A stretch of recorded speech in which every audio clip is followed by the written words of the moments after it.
Welcome to the Polish the Mirror podcast. I'm Amy Thurman, your host, and I'm so excited to be back with you today with another episode of a story of hope gained in the midst of adversity. If you have not watched or listened to this before, that's the whole purpose of this podcast. It's basically the story of my life that I have lived the past 10 years with a broken neck, but I have learned to find hope in the midst of that adversity. And there are so many other people out there who have stories that are similar to mine, who have been through tragic events or horrible things in their lives, but they have chosen to turn them into hope in the midst of the adversity. And so my mission is to help those people share their stories because we can all learn and we can all find hope from other people who are sharing their stories. It's so important to share your story. So that's what this platform is for. If you have want to find the others, it's hashtag Polish the Mirror podcast. It's streaming live on lots of places, like 7 different places: Facebook, LinkedIn, YouTube, Instagram, lots of places. And then I upload the audio to all of the podcasting platforms, Apple, Google, Spotify, all of those, so that you can catch it there. So it's alive and it's also then the audio as well. So thank you for being here. Thank you for watching or listening, for tuning in. And again, if you heard the episode last week, I'm still wearing my neck brace after my neck surgery. So for those of you listening, if my voice sounds differently or if it sounds like I'm struggling, it's because I'm dealing with this neck brace. But that's how it is, right? You got to do that to get better. So let's get into this today. If you or someone you know has a story of hope gained in the midst of adversity and would like to be a guest on my podcast, I would love to have you. Please go to my website. It is www.getamyshelp.com. That's GETAMYSHELP.com. And there's a button there where you can apply to be on the show, and then I will contact you.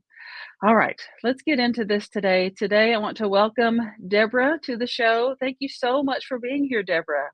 Thank you. It's wonderful to be here. Thank you for having me. Absolutely. I'm honored that, and it's something that people thank me all the time for the opportunity to be on here. And I just think I thank you because I know firsthand how difficult it can be to be vulnerable and to share what you've been through, especially on this platform, because we're sharing things that are very difficult that we've been through. And being vulnerable is something that is not easy. And so I just applaud and thank you for your willingness to do that and to come on here to share your story of hope. And I'm going to ask now, if you don't mind, to go ahead and share your story, whatever you'd like to share with us today. I'm not going to pressure you to share anything you don't want to share, but feel free to share whatever it is you'd like to share about your story of hope gained in the midst of adversity. I'm happy to. I grew up on welfare and government housing with parents that had mental illnesses and substance abuse issues. So we were living in poverty.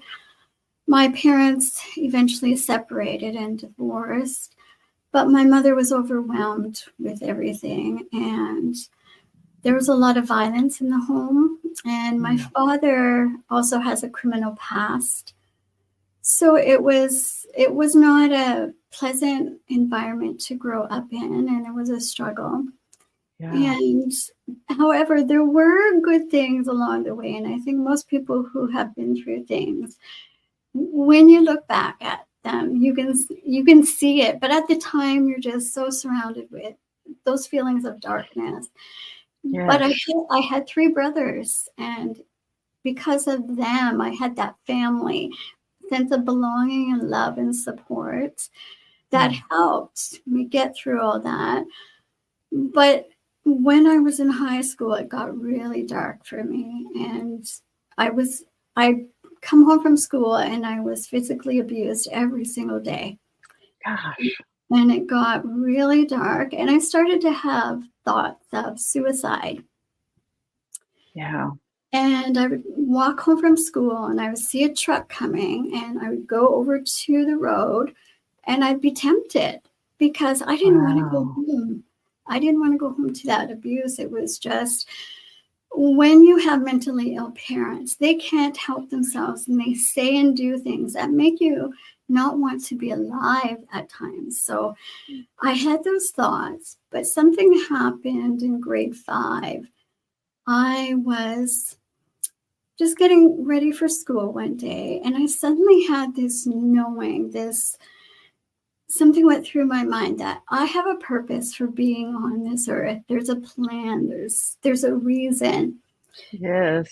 So when it got so dark, it was always there, and that stopped me from doing Mm. anything horrible. And when Wow. I was about 17, it came back, that feeling there's something for me to do. And I decided at that time, it kind of solidified that dream I had that there's something for me to do. I wanted to work with kids when I got older and help them, because I had struggled so much with self-esteem and confidence by that time. And I thought, okay, maybe I will work with kids. But I didn't feel good enough or smart enough to go to university. So Mm. that's a problem with children who grew up in poverty and are abused. They don't have the belief that they're good enough to do anything, to accomplish. So I didn't go to university right away. I didn't even consider it. And then eventually that dream inside me to help kids pushed me. So I'm like, I don't think I'll even pass the courses, but I am going. Gonna try, just give it your best shot, right? Because I wanted to help those other children who I knew were out there like me, who were suffering, and I wanted to help Yeah. them. So I pushed myself to go, and I was shocked that I did amazingly well. And I kept going. I ended up being in school for 10 years as an adult, and I would have never imagined that. And Wow. and something that most people don't know about me is I hated school. And I became a teacher, but I hated school. I didn't like being there. I didn't feel like I belonged there. I was accepted, or Mm. I got along with the other kids, but hearing that you're not smart at home doesn't help. And Yes. so once I got into university, I kind of had that syndrome of imposter syndrome. I was Yes. getting great marks, but it's like, okay, I'm fooling everyone. And then I went into the next program and I got great marks. Okay, there's something they're not seeing. So I just kept pushing myself until I got a teaching degree and became a teacher, started working with kids. And when the kids would say they hated school, and I would say, yeah, I know, I don't like it either.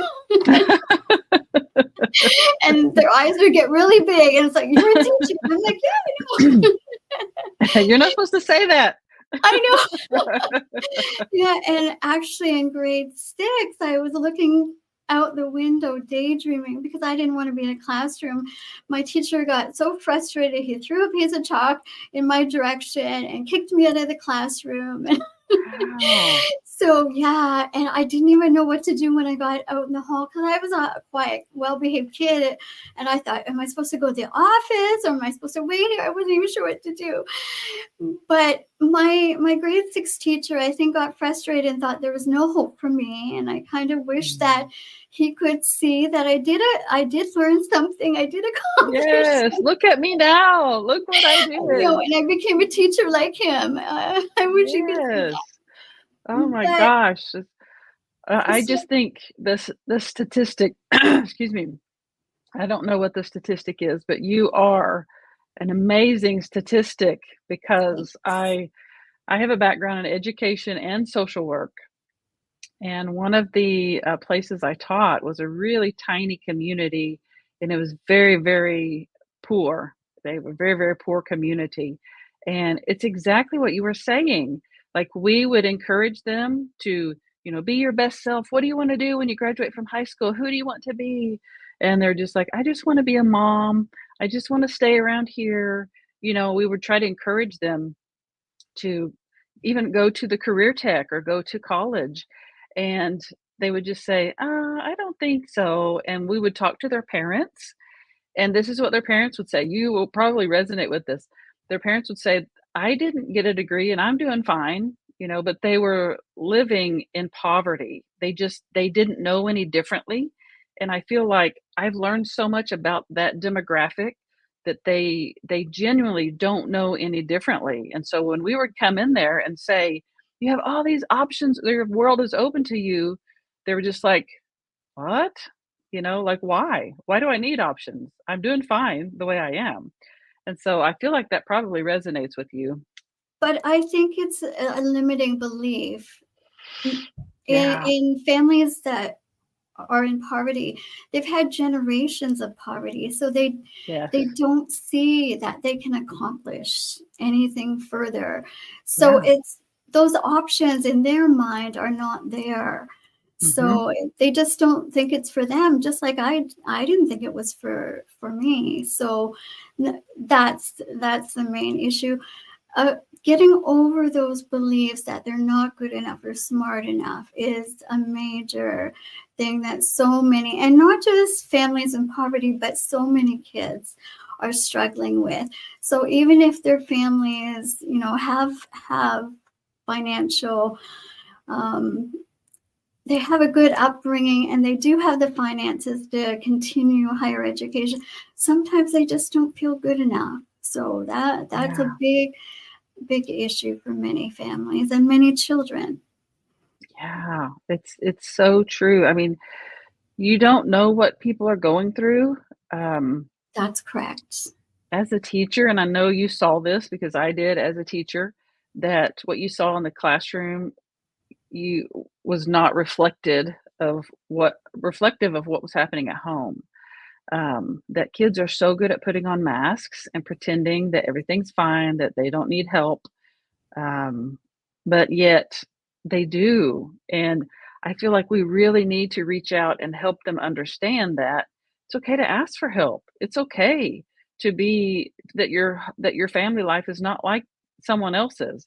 And what I would find is that they didn't really know that there was dysfunction in their family until they would go to another kid's house and see how their family interacted with each other, and then realize, "Wait, my family's not like this. There's something different here," you know?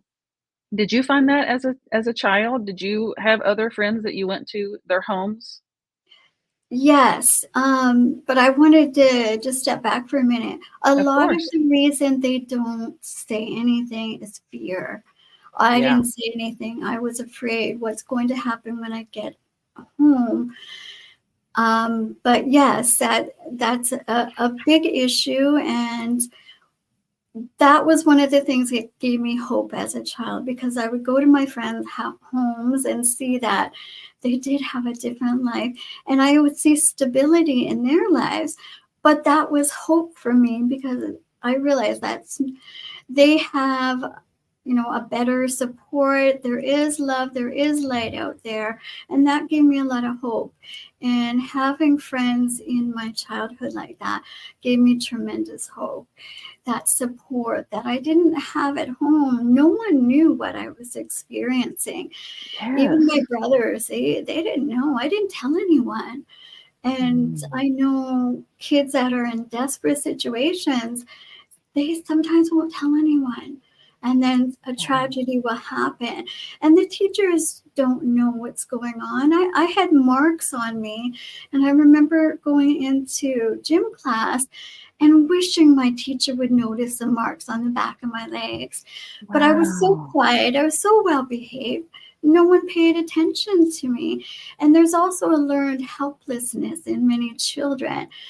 There's hopelessness, there's that helplessness, and you just kind of just go with the flow. You don't say anything, and a lot of behavior problems, because some children will go the opposite route. They will start acting out and not having much control of it, because there's just so much going on inside them, and there'll be behavior issues. But it's really hard to know what's going on at home in children's lives. It's an isolated situation in many cases. So I don't blame the education system or the teachers at all. And as a teacher, I know it's hard to know what's really going on with many children, especially if they're not saying anything. Some children Yeah. will, but a lot just won't. They'll just close, they'll withdraw and close up. Yeah, that's so true, and the teachers play such an important role in their lives, like, because, well, the school in general, because they're not having it, it's pulling them out of that dangerous environment Right. that they live in and giving them a safe place to just exist. Whether Yes, they're saying anything or not, they're at least in a safe place. that's right. I didn't want to go home after school. At school I was safe. That's exactly right. Yeah, yeah, it's and, teachers are, in a sense, social workers, um, because, oh, there's just so much involved in it. Oh my goodness. And so you went and you got your degree from university, is that right? Yes, correct. Yes, and I was what's the word I'm looking for? Just amazed at where I was as a teenager and where I ended up. There was hope, there was light. And one of the things that my mother did, even when she was in despair, she sent us to church. And that was another positive environment and community for me. So that gave me hope as well. And I had a strong spiritual life even as a young child, and I had those dreams. And that's what I'm trying to get out to people, that children, even when they're young, they have these incredible dreams that need to be supported. And I didn't feel comfortable sharing my dreams with anyone. I thought, oh, they'll just say I'm just a kid. What What do you dreams do you know? have? What do you know? Yeah. And I had those dreams at a young age. And that's what gave me hope through the darkness, through that dark tunnel that I traveled for a while there. I had dreams of doing something positive in life and helping others. And I saw light in different ways through the church or through my friends. There was hope there for sure that guided me through all that. So great. Oh my gosh, like, they're looking back, you can see the steps along the way, that the path Yes, was there that you were supposed to take. There were just steps along the way that showed up for you, or that were there for you to help you stay on the path that you were supposed to be on. And I feel that way in my life too. Like, I think if you step back and take a look at it from a different perspective, that you'll find that there are things in your life that happen to encourage you to go down a certain path because that's where you're supposed to be. But I want to talk a minute about what you said about how children, I don't know exactly the word you used, but they're so insightful. yeah, I remember, being a teacher and really questioning, what should I do here? What should I do there? And I would just open it up to the class and say, let's just have a discussion. You all tell me what you think I should do in this situation. And I was blown away by the knowledge, the intelligence of children. It's like, like you said, children are supposed to be seen and not heard, but it's not true. They are so intelligent. We just don't allow them the space to show that. they have so much wisdom. And that's what amazed me when I became a teacher and I started talking to the children. Sometimes I would be working one on one with them, and I was really amazed at their knowledge. And something that we adults have that kind of gets in the way is we have all these experiences behind us that can sometimes cloud our vision of a situation. Children don't have that, so they can see clearly. They don't have past experiences that make you wonder about things. They see things clearly, whether it's a family situation or just if someone's not behaving properly. Like in the case of abuse, I knew at 3 years old that the behavior was not right. I knew that. Wow. I knew as an 8 year old, I knew that. They know, they have tremendous wisdom Mm. that adults don't really, what's the word? harvest. That's the word I'm looking for, harvest. Yes. It's there, but we're so focused on we need to give them knowledge. We need to tell them what they need to know. Instead of bringing that out of them, there's so much inside them. Within the first 5 years of life, researchers can determine the health of a child at 60 years of age. There's so much Wow. research where the brain is developing so much within the first few years. And we need to start looking at those children in a different way that's done now. They have tremendous wisdom, and their brains have so much that needs to come out. And Yes. so their brains grow, but the neurotransmitters are going so fast. And if you give these beautiful children those opportunities, then they can develop in such a way, and those opportunities can send them in amazing directions. But if you close that off and you tell them they're just little children that don't know that much, that need to be taught everything, they will grow in that way. You're telling them Yes. that this is their path and this is the way they need to grow and develop. They will do that, and they won't grow and develop like this. It will be more like this. Yes. And so what I am trying to do, and what I did as a teacher, is give them those opportunities to grow. They do have those dreams. Let it grow. Tell them that they can accomplish things. They can change the world. And if you start telling them that, they will. But if you Yeah. start telling them, okay, you need to learn this and know this and this, and this is what you will do in the future, you're not giving them those opportunities to change their world. Whether it's the local world, the national world, the global world, you need to open up those doors, because I'm not the only child that has those dreams. There's so many children that have those dreams, and they need to be given those opportunities to develop those dreams and see where I they can go with it. Yes, I love that so much, and I used to say all the time because, as a teacher, you would have student teachers, like people who were studying to be a teacher would come and study under you and spend a semester or so with you, and I would always say to them, "Students will rise to the expectations that you give them. Whatever Exactly. you expect of Yes. them, that's what they will do. So, the more you expect of them, the more they will do." Yes. And it's so true, right? Yes, if you believe in them, then they will believe in themselves. And many kids won't even share their dreams with their parents sometimes because they're afraid it might sound silly or something. But Right. the dreams are there, and you need to bring it out of them sometimes so they don't feel silly, and just say, you can have amazing dreams. You can accomplish so much in your life, whatever you want, really. Yeah. And just take away any limiting beliefs that they may have. And if you hear success stories, you'll hear that the people that do accomplish amazing things, they'll say, my parents believed in me, my teachers Mm. believed in me. You hear that a lot, and that's what we Yeah. need to be teaching our young people and even adults who are older. I Not too long ago, I was getting ready to retire, and I was thinking, okay, I'm getting too old. What, I don't have much to offer the world. And then I started having these dreams showing up again. So you're never Oh, too old either.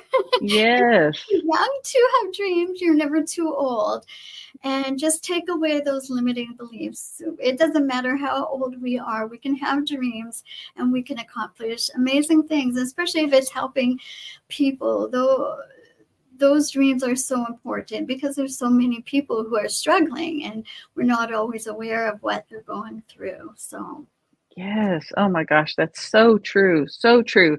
I'm gonna jump back to something that you said earlier that I want to jump into for just a second.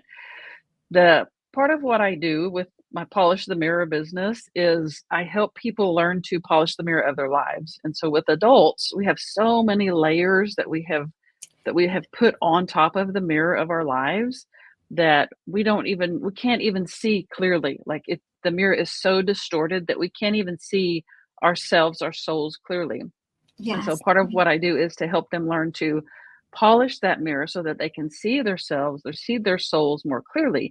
But Yes. something you said really hit me that I had never ever thought about, that with youth, that they don't have as many layers because they don't have the experiences that we have been through as adults to put that many layers on top of the mirror of their life. And so being able to polish that mirror is a completely different thing for a youth than it is for an adult. And I'm really I'm taking that in. Like my brain is really trying to process that. That was just so brilliant to me. Yes. Well, adults are so busy overthinking things sometimes and thinking about past experiences, and some of those negative experiences will cloud our judgment about ourselves and about our future. But children don't necessarily have that, especially under 12 years of age. They don't have those negative self thoughts that we have, and then teenagers start to have, because they're Right. listening to things like social media and they're comparing each other. But really young children are just open books, and there's so much that they can do. And even teenagers, once they start to think about their futures and they have people saying you can accomplish things, then they are an open book and can accomplish amazing things too. But as adults, like you said, the mirror needs to be polished. They have to take away those limiting thoughts and things that have happened to them that have caused tremendous pain, and that needs to be healed. And we all have things that need to be healed. And Right. I became a healer a couple of years ago, and much to my shock, I realized I wasn't the only one who struggled with anxiety and depression. And it's just so Yes. common. It's so common, and Yes. lack of self esteem and confidence is so common. And I was shocked. I was Sometimes when you're in your own suffering, you don't realize that there's other people around you who have smiles on their faces, who are suffering. They don't Yes. talk about it, but it's so common. And so we need to work on loving ourselves. That is the biggest power and strength in the world, is love. And it has to start Mhm. within ourselves, loving Yes. ourselves, because Yes. we can't truly love others if we hate ourselves. How can we show Exactly. love that we don't have within us? Because Yeah. we're told we are not good enough, we're not smart enough, and we don't believe we should have even been born because of what we heard possibly throughout our lives. If the love for ourselves is not there, it's not going to grow in our hearts for other people. So you have to love yourself in order to love others. So loving ourselves and trying to heal ourselves is not a selfish thing. It's so Exactly. important. It's vital. Like Yes. it is vital to every when you think about it, it's vital to every area of your life. Your relationships, your finances, your social life, every area of your life. If you Yes. don't have that self-worth and that love of yourself, acceptance, self-acceptance, then it's going to affect every area of your life. But And when your you do health. ha and your health, yeah. But when you do have that, it it completely changes every area of your life. It's such an important thing. I'm gonna pop your website up here real quick. It's, energizeandrise.com, ENERGIZEANDRISE.com. And if you wouldn't mind to just tell us what it is you do now that you have gone through all of that, you have found hope, and you want to help all of these children. How do you do that? What is it that you do to go about doing that? Well, I started my business last year, and again, I was thinking about children, and I thought, I want children to have dreams and know they can accomplish them. So I decided to start working with children to help them with their self-esteem and confidence. Because Mm. once a child does have those things, they can do so much in their lives, and it helps with their health, it helps with their emotions, and Yes. with their thoughts. There's so many different directions that will help them with, and just thinking positively and learning how to deal with all those emotions and thoughts that I know about, because I dealt with them and I had no idea how to deal with all that, You because lived it. I lived it and I didn't Yeah. know how to deal with it, and I struggled. And so I thought, I want to help children know how to deal with all those emotions and thoughts and turn them around. And regardless of what obstacles they have, we all have obstacles in different ways that we Right. will be faced with in our lives. And so I want children to learn how to overcome those obstacles Mm.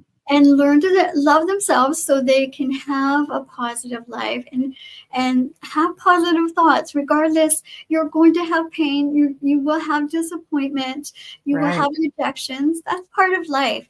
But Yeah, exactly. what can you do to overcome those and deal with that disappointment? Because some of those disappointments are good things. Hmm. Rejection sometimes turns into something good. Yes. Sometimes we think we want a job or a relationship, and then we get rejected, but something better comes along. And that's what I Right. want to teach children, that a better job may come along for you, a better relationship may come into your life. Rejection and disappointment, they're not always bad. And Exactly. what can you do to turn it around? Keep going and keep that door open for something better, because it often happens. I've seen it in my own life. It's happened many, many times. So that's what Yeah. I want to teach children. And that's what That's I'm trying to do now. that's amazing. So do you have a program or something on your website that people can go look into? Yes, I'm starting free classes because I don't want finances to stop any child from participating in my classes. So starting in March, I will have free classes each month for children, and I will have two classes based on age, and teaching them about self-esteem and confidence and how to deal with all those emotions and thoughts and feelings. And I also, for those children who don't want to participate in a class, some children are really shy. I Wow. also have videos, and I have free videos and meditations as well. And I will be teaching children how to calm their bodies, their emotions, and thoughts, and giving them those tips and tools that they can carry forward throughout their entire lives. Things that will help them when they go past high school, into university, into work, and their lives and their relationships, things that will help them through their lives.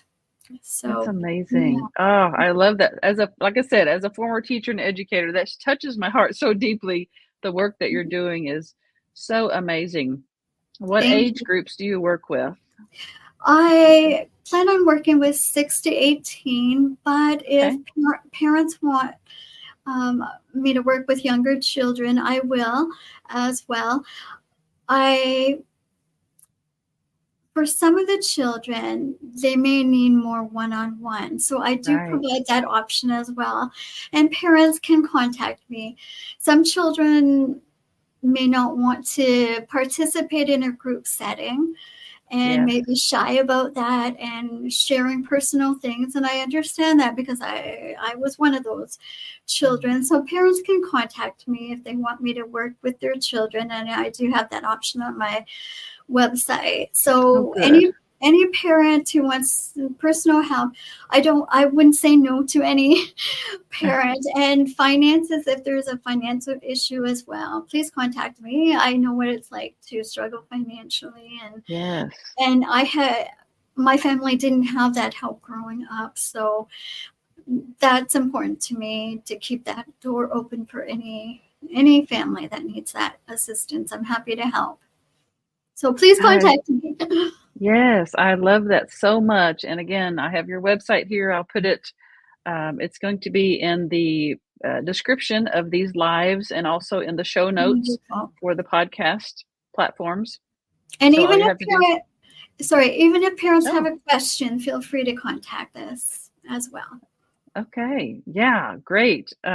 So you'll just be able to click the link and go to her website and connect with her there. So, oh my gosh, Deborah, thank you again so much for being here. Thank you for what you have been through, being willing to share it, being willing to be vulnerable, and for choosing to do something about it instead of choosing to be a victim. You have Yeah. chosen to do something about it in a way that helps other people. And that is something I want to promote. That's what I'm all about is what can we do to help other people? And I love what you're doing. So thank you again for being here. Thank you so much for having me. I appreciate that. Absolutely. Thank you. Yeah, absolutely. Thank you all so much for watching, for listening. If you feel this is worth sharing, which it is, please share it. If you feel it's worth a 5-star review, please do that so that these stories can reach more people. This is all about sharing stories of hope. Other people, I can guarantee you, I have seen it in my life. Other people can relate to what Deborah just shared with us. They can find hope through the story that she just shared. But it's going to take us, all of us as a community, sharing it, rating, giving it 5-star ratings before other people can find it. And so I'm asking you to do that, to help share, help get these stories out into the world. It's not about me, it's about getting these stories out into the world because people will find hope by listening to other people's stories of hope.